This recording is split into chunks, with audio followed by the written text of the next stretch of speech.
Just a quick message for our viewers. This video is a shortened, abbreviated edit of a longer discussion of the relationship between empathy and knowledge. So if you want a deeper dive, a deeper discussion with more examples that are explored a little more thoroughly, we will attach a link to that discussion at the end of this video. We hope you find this helpful and informative. We have an interesting discussion today. We're going to be talking about the relationship between empathy and knowledge. This is a heuristic. It's a way to think about empathy and knowledge. Yes. That we both think is really useful. Right. And it's in the form of a quad chart. You can see there are 4 quadrants here. And the 2 axes on this chart, one of them goes from low empathy to high empathy. The other goes from low knowledge to high knowledge. So in the different quadrants, we have high empathy, low knowledge, low empathy, low knowledge, low empathy, high knowledge, and finally, high empathy, high knowledge. And now that's where we all think we are. So yes, it may be, don't be offended if you're low knowledge or low empathy. See what you can receive and be open to here, because we can all be in those areas. Correct. And now I want to add that much of this presentation is going to focus on the experience of sexual minorities and experiences of gender in the church. This presentation fits in very well with Jeff's series on sexual minorities. And so we're kind of plugging it in there as just another way of thinking about these sort of dynamics in the church. So let's go ahead and get started. The important thing to start with now, we're using this word knowledge, and we need to unpack what that word means. And if you've seen some of our other presentations, you've probably seen this triangle. This triangle is used actually by defense intelligence personnel, people who are doing defense analysis for different countries. And they talk about moving from data up to wisdom. Wisdom is where you're equipped to make very good decisions, right? But you're not necessarily there just by looking at data. So data are things that we observe, things that we think and feel, that we see. Data cannot talk, right? When anybody says the data say, or the data says, if they're less grammatically correct, already put your hackles up, because data does not say anything. Right. Data does not talk to you. It just simply doesn't. What we do in response to data is we make selections. We say, okay, which data am I willing to consider for a particular question? And we contextualize it. We say, what is the context for this data?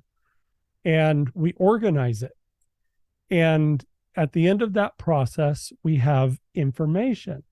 And information is when we have created a narrative about data. We're telling a story about the data, right? Now, going back to what Jeff just said a moment ago, when somebody says, well, here's what the data say, okay? What they're telling us is, here is the narrative that I have created for these observable things that I have selected, right? And contextualize in the way that I go about doing that, right? So when somebody says, here's what the data say, they're just giving us a narrative that they have created about the data. Okay. Now, once we have that, though, we can seek to corroborate it.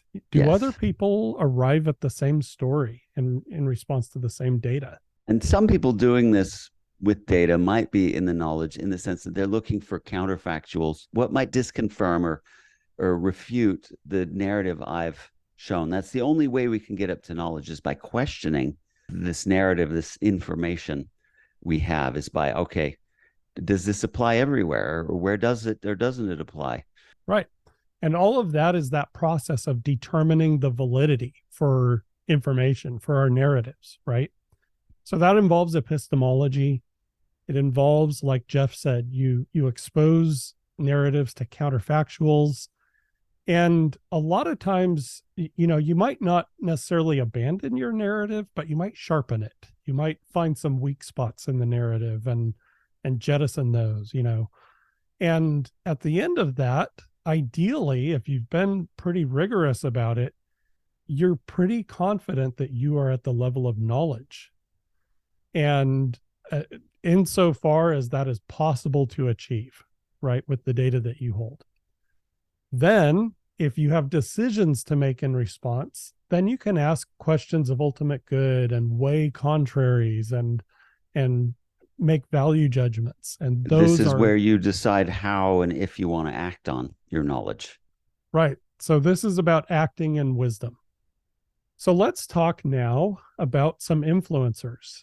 And here I have another quad of influencers that appear on Faith Matters. Faith Matters is an organization that exposes people to a lot of influencers, right? And where would these Faith Matters voices go? Which area of the quad chart would they go? Up in the top left-hand corner here, we have Dan McClellan. He's a Bible scholar. And biblical scholarship has always been full of Christians and Jews who were either believing or formerly believing. And this last sentence, though, he says, biblical scholarship's secular wing is more like a reformed religious or liberal religious wing. In other words, these biblical scholars are looking at data, historical data in the biblical text, and just kind of secular tools of historiography, and they are creating narratives. And those narratives are reformed religious or liberal in nature, right? Very important to understand. Biblical studies is a very low knowledge discipline. Most of what that discipline produces is knowledge of narratives. And we examine those narratives, and sometimes you can arrive at knowledge, sometimes you just can't, right? Okay, Patrick Mason, he offers narratives of church history and our experiences in the church. I think there's a lot of value to a lot of what he does. I really like a lot of his work. Sometimes he gives me a little bit of heartburn, but I really like the guy. But I don't consider church history to be a high knowledge enterprise. It's kind of like biblical studies. You're creating narratives in response to data, right? And that is what you're doing in history. Correct. And he's a historian, so it makes sense. That's mostly what you're able to do. Richard Bushman wrote a fantastic book called Believing History, where he explores that, and he's very forthcoming about that. Richard Ostler has a podcast where they listen to narratives of sexual minorities and people who are trans identified, and those people offer their narratives. It's very low knowledge.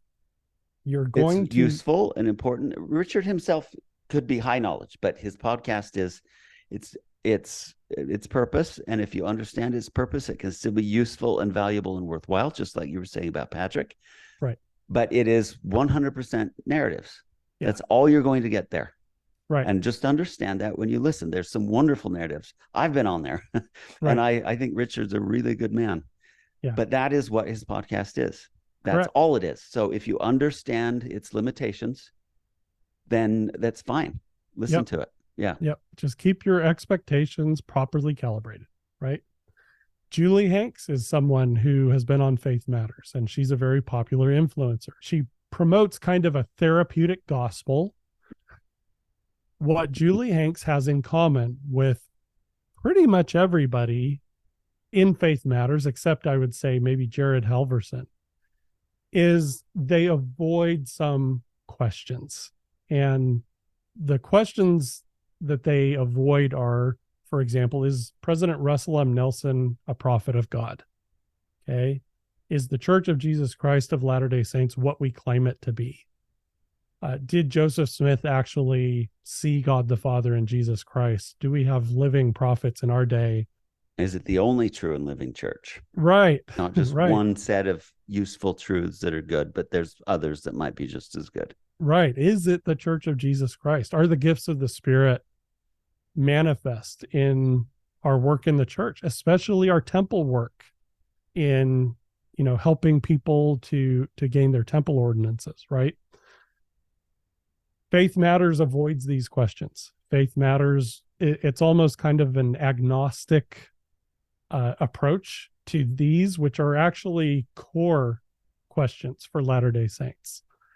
And the issue is, if you're an organization like Faith Matters and you take a firm stance on these things, you are probably going to alienate some people who don't want firmness around those questions, who are actually really, they're comfortable in the space of, okay, there's just narratives and everybody's narrative is equally valid, and that kind of relativism and agnosticism.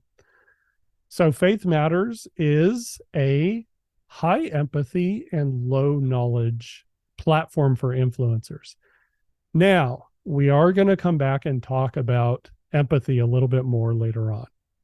Okay, but let's go down to low empathy and low knowledge. And an easy example is Westboro Baptist Church. They're always in the news railing against homosexuals and, they rail against everybody who's not them. That's true. They just lash out in anger at pretty much everybody, right? And they are extremely low knowledge, just terrible understanding of humanity and how people work and everything. And you can see that reflected in their messaging. Now, low empathy, high knowledge, this is a hard one. Like, honestly, I don't know who to put there. I really don't. You could say maybe everyone at one point. Everyone that's high empathy, high knowledge has probably been down in low empathy at some point. They get tired, they get frustrated, they're afraid. So what you're probably saying a is, lot of us have been there. Yeah. So if you're in the upper right quadrant, you're high empathy and high knowledge, you might have moments where you're just out of empathy, right? You're more likely to lose your empathy than your knowledge at that point. And so you'll move to a place. Yeah. In response to news stories and controversies and stuff like that. Okay. So now let's talk about high empathy and high knowledge. And we suggest that our church leadership at church headquarters, again, the first presidency, the Quorum of the 12, our 70s, and our general officers of the church, they are in this quadrant of high knowledge and high empathy. They study issues in depth. They have advisors. They have research teams. And Jeff wrote a wonderful article in Public Square a few years back in response to some accusations toward Elder Jeffrey R. Holland, giving personal experience of how accusing him of lacking empathy, particularly. Yeah. Right. They were accusing him of being lacking in empathy. Now, Jeff has had enough personal experience with Elder Holland to know that that is just factually not true. Right. Yeah. So anyway, these are just some examples of how we can map some influencers and even ourselves onto the grid. But let's ask another question. For some people who say, oh, but in the past, there might have been, church leaders who said things that were not empathetic or that reflected low knowledge.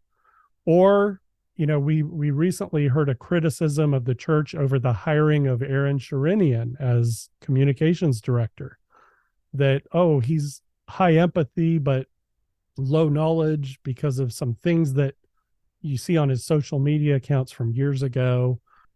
But, going back to the 1990s, early 2000s, you had some amount of real research going on into sexual attractions and trans identification.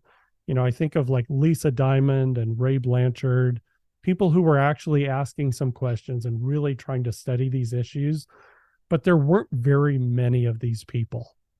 And so these time periods were characterized by just mostly narratives. It was a low knowledge time for pretty much everybody. You had only a few researchers seriously studying gender and sexuality outside of the common narratives. Hardly any of the research penetrated popular consciousness except, the born that way narrative, and it was poorly supported, right? So all of us, I don't care who you were, unless you were, a university researcher, one of the very few who was like really asking these questions, everybody was low knowledge up until fairly recently. I'm talking about all of us, including church leaders, church members, everybody, very low knowledge. Just in recent years, we've seen an absolute explosion in information, okay? An explosion of studies and critiques of studies, meta studies and critiques of meta studies, okay? Books and articles, splits in activist groups along the lines of this narrative versus that narrative, okay? The rise of the gender industry, followed by recognition of serious harm in that industry. Trans plus identities like trans age, trans able, and transracial, right? Publication of strong dissenting viewpoints and recognition of sexual fluidity by researchers. These were absolutely not available to people even 10 years ago, right? Yeah. And we're able to see the fruits as kind of the trans plus identities. You call it gender entropy. Yeah. Where if you reject the binary, what do you have? And you just have, well, why can't you be trans age or trans able or transracial? Why can't you be otherkin or Aetherian? Why can't you be? And the same thing, what the corollary in sexuality is sexual anarchy. Right. So if gay people are born that way, well, then polyamorous people are born that way. Pedophiles are born that way. And the unspoken assumption is if you're born that way, then of course you can and should live out and act on those inclinations. If they're innate, they must be good. And if they're good, it's fine if you act on them. Yeah. And any counterfactual narratives are harm, right? So it's a way of maintaining low knowledge, right? When you are not willing to actually look at this information, this explosion of information.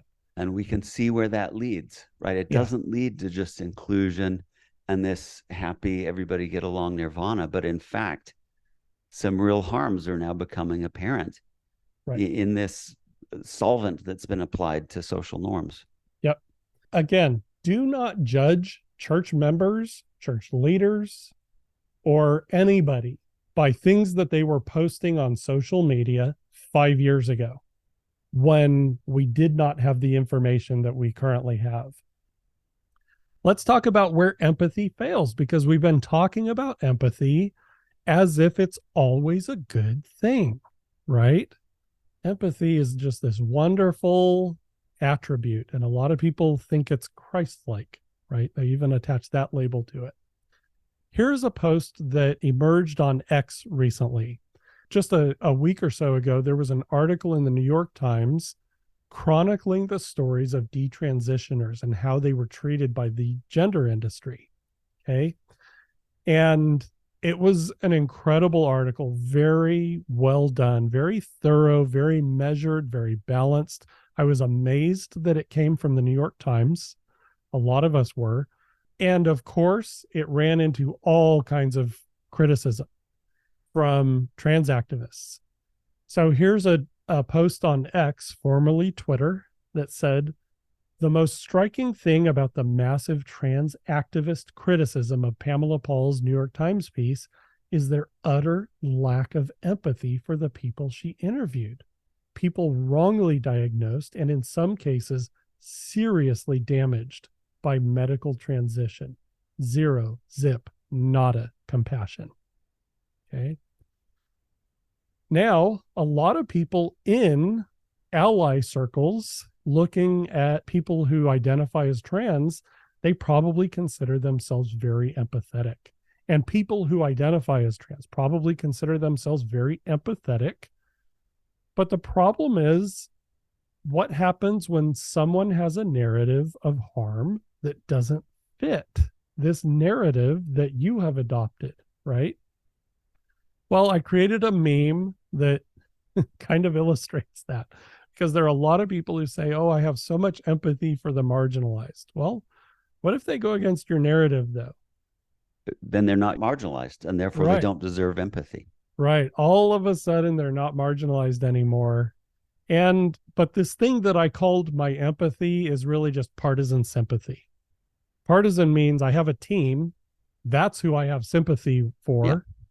And my empathy is only for my team, right? In which case it's really not empathy, right? It's just partisan sympathy. So we have this quote from C.S. Lewis in The Great Divorce. We did a full series on that book where he says, no natural feelings, including empathy, are high or low, holy or unholy in themselves. They are all holy when God's hand is on the rein. They all go bad when they set up on their own and make themselves into false gods. Okay. Empathy Your is not a empathy must be rooted in a transcendent principle, like Christ-like love. right. Transcendent means above and beyond you, above and beyond yourself, more important than yourself, Right. or how you're seen by others, Right. more important than your reputation, more important than your scholarly credentials. Right. Okay. So back to the quad chart. And let's talk about, like, how do you determine where you land on this chart, which quadrant you land in, and how do you move between one or the other side? Yeah. So, Jeff, why don't you take us through some self-assessment questions? So I'm going to combine some of the quadrants here to just say, are you in a low empathy quadrant? First of all, are you acting out of fear? Are you acting reflexively or unthinkingly? You just have the same answer for everything. Where are you in a situation where your ability to control your feelings are compromised and you're maybe unaware of it? So you could be hungry or tired or in a place of unresolved trauma. Maybe you were bullied or wounded by one of these sexual minorities or gender minorities, or maybe somebody who is homophobic, or maybe a conventionally masculine or conventionally feminine person. And so you're reacting out of that. So projections and transferences is the old concept, goes back to Jung and Freud, where we are putting on someone else our own experience, or we're transferring a past relationship on a current one. Oh, I had a bad relationship with my dad, so now I can't handle any authority, any church authority, whatever. So be aware of your own projections and transferences. And anytime you have a strong emotion to something that you don't know very much about, you're projecting. When someone cuts you off in traffic and you're angry, it's because you assume that person was meaning to harm you. Well, maybe they don't even know you exist, or maybe they're on their way to the hospital and their wife's there, got something wrong. Probably has nothing to do with you, but we personalize or over personalize things. That codependence is going to be there. Yep. Very good. Let's talk about low knowledge. So here again, what is preventing you from getting more knowledge? Well, you're probably most worried about how you're seen, how others might perceive or judge you. So again, high empathy, you might think you're high empathy, but maybe you're just highly sensitive to how you and others are seen, and you don't want anything negative or painful for yourself to experience. You're unwilling to suffer. You're unwilling to let other people suffer. You think you're empathetic, but in fact, you just can't handle your own feelings and your own suffering. And so you think other people can't either. And you generalize that too. So you want to know, you need to be perceived and seen as caring and loving and knowledgeable. You're going to prioritize someone's personal narrative at the expense of principles, especially if that principle is going to make somebody feel bad or excluded. Do you always have the fashionable popular opinions? Have you ever stood up in a crowd of 20 other people and said, no, I disagree? Are you reluctant to move against the grain, go against the grain? Do you not want to question sacred cows or assumptions? Do you maybe know some things but don't want to say them? Do you hold yourself back? Do you not want to consider trade-offs or limiting principles? Is it just easy to see everything is coming from ignorance or hatred? Might there be good reasons for, even if they're still wrong, they could still be wrong, but are the reasons people acting the way they're acting, do you have this oversimplified way of characterizing that? Then you're resistant to learning. Hey, now let's talk about movement. Right. Moving from low knowledge to high knowledge. This is hard. This isn't just reading books, right? This isn't just getting more data. It's So not to, just yeah, listening to people's narratives. yes, exactly. It's not just listening to more narratives, getting more narratives. That's More not more podcast knowledge, episodes. more podcast episodes. That won't do it. If maybe you're careful at picking the right podcast episodes, it might. But I'm quoting the researchers. We're quoting the researchers here when they said they'd need to exercise humility. That needs to be the constant thing. Do I know what I think I know? Am I doing what I think I'm doing? Am I really where I think I need to be? What don't I know? And what might I be missing? What others might be missing or not know that I've trusted or listened to? What might they not know? Am I going to question assumptions underlying those narratives, especially popular ones? This is something that's not considered empathetic, right? Because you just have to trust what that person says, and we need to believe them. And certainly their feelings are probably real. They're probably not lying about their feelings. They're probably not lying about their experience. Be willing to push back on that with someone. That's helping yourself and them move to higher knowledge. It's painful to do. It's scary to do. You might not be popular when you do it, but that's where you'll get there.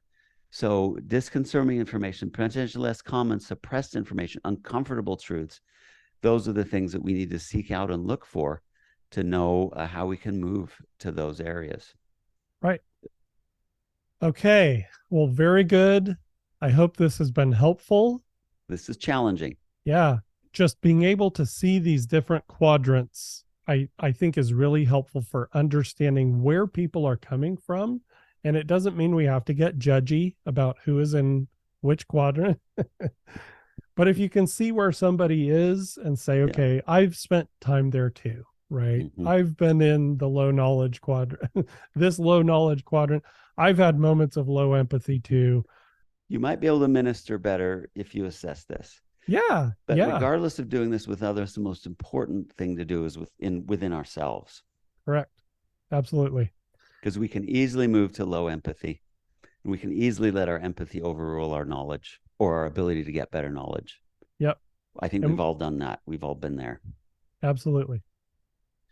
Well, very good. Thank you for joining us. Thanks, everybody. Take care. Bye-bye. Bye.